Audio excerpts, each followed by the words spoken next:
Were you working? I get SSI. Because you have an illness? I suffer from bipolar disorder. And so how long have you been in the shelter? Since June. Of this year? Yes. So what's it been like? The bugs are not nice. I've been bitten like several times. The roaches, I mean, there was one night that I killed 6 in probably about an hour. I mean, it's just nasty conditions.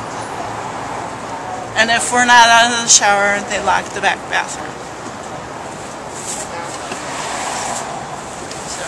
So you can't shower?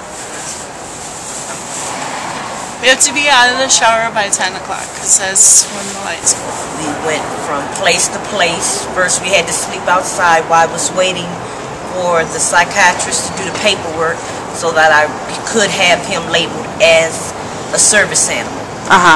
Once I got my paperwork, then he said they wanted him to be, they put him down for emotional support and mobility. So that's what it looks like. He's pulling me, but he's really helping me stay balanced. The next day I came, they said they didn't have any beds. And 2 young ladies came in after me, and they got a bed. Okay. After I had inquired about one and was told they didn't have one. Okay. During the day, you have to be out of the shelter at what time? 7. And if it's raining? Still have to go out. Used to be able to stay in, but not anymore. And what do you do when it's raining? Walk over here. And have you ever had to panhandle? No, but it's getting to the point where I feel like I see everybody else on the street, and it's like, why not, But I was raised not to do those certain kinds of things. Where are you from? Illinois, originally. That's where all my family is. I give food stamps to the government. I have 2 cell phones from the government, and other than that, I panhandle. Or I ask people when I'm panhandling if they got a job, I'll go clean their houses. Other than that, I'm not educated. I used to work with my hands and my back. With my injuries now, I can't do so. So I'm preparing myself to go back to get a GED. So you were supposed to be put out on November 3rd. Yes. And they put you out for that situation. And they said I should have called. It's hard to call when you're in the hospital getting tests done. And the doctor said my notes should be sufficient. And I had all of that in my hand. When I went in, they said, oh, well, you should have called. And they wouldn't let you in? And they refused me services. They threw my suitcase and my canned goods away, which had my food and my dog's food in it. And you have to buy his food? I have to buy his food. With $70 and how much the other? The other one is it's a total of $270 a month. So you get $270 a month, and you have to buy me and him and your dog. And I slept outside in the rain. In the rain? Yes, ma'am. It was raining hard last night. And they told me no beds, and a young lady got a bed last night. So for this entire week, have you been outside? Yes, ma'am. Okay. And are you say you have an illness? Is there?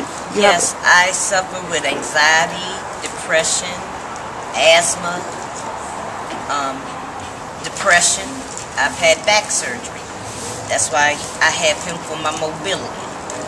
He helps me stay balanced when I'm walking. It's like he's holding me up. Some of the food at Open Doors, I wouldn't even feed an animal. I mean, it's very poor. If it wasn't for the churches coming there and donating and giving us nourishment food, I have to go out and buy it. Some days they will send us up enough food, and some days they won't. Some days it's slop. Other days it can be chicken with corn on the cob and a salad. Then other days it's catfish gumbo that looks like a green mess. They served us fish with cabbage, carrots and tomatoes as a You know, stew. we're already homeless. Then we have to be talked to like we're children and being told they have a home to go to. We live in a shelter. But if everybody gets moved out of the shelter, they won't have a job. They don't help us with case management or anything. When it rains, we used to can go back inside. The Reverend said, no, let us stand outside in the rain until 4 o'clock.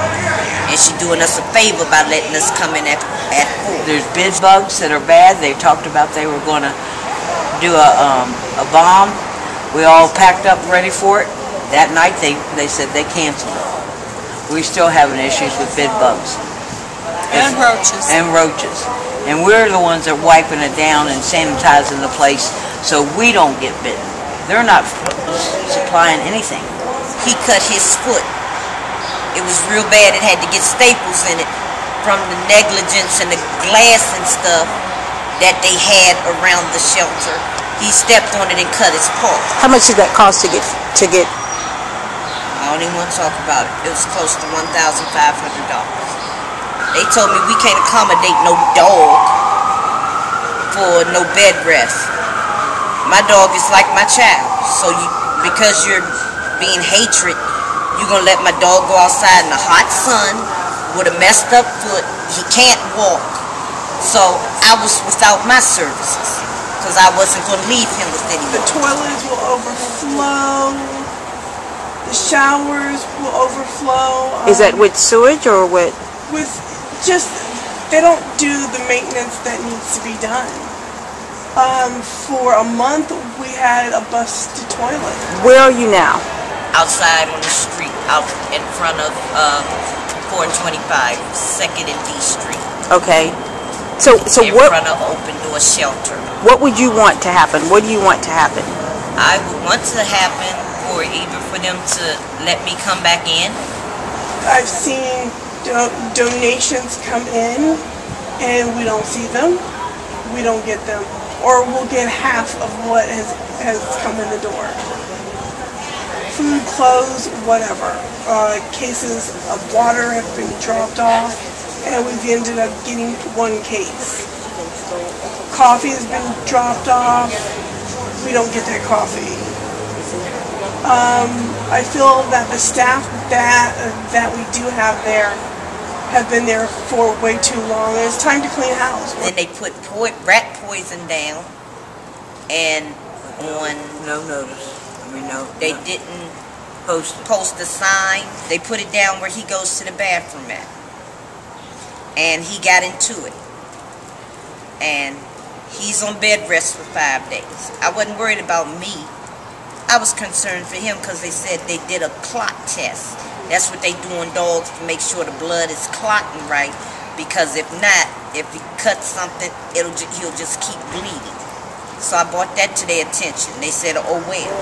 I know I'm coming up out of here, and I know that it's going to take some time. But why belittle somebody that is not as fortunate as I am, or have the will to pursue a better life? And that's with anybody's other issue. If you want it, you're going to have to work for it. And that's something that I will do. But you just need the opportunity. Yes. That's why I think we're all in the shelter, because there's no more courteousness in the world. Back then, family members would let you stay at their house and not say, if you ain't paying me no rent, you got to get out. Family took you in. It's no more unity, and it's sad. What would you want people who are seeing this, or people who are not homeless, what would you want them to know about people who are homeless that they probably don't know? We're not all dirty, nasty people. We are human just like everybody else. We're just down on our luck. Plain and simple. Waiting for an opportunity? Exactly. Thanks.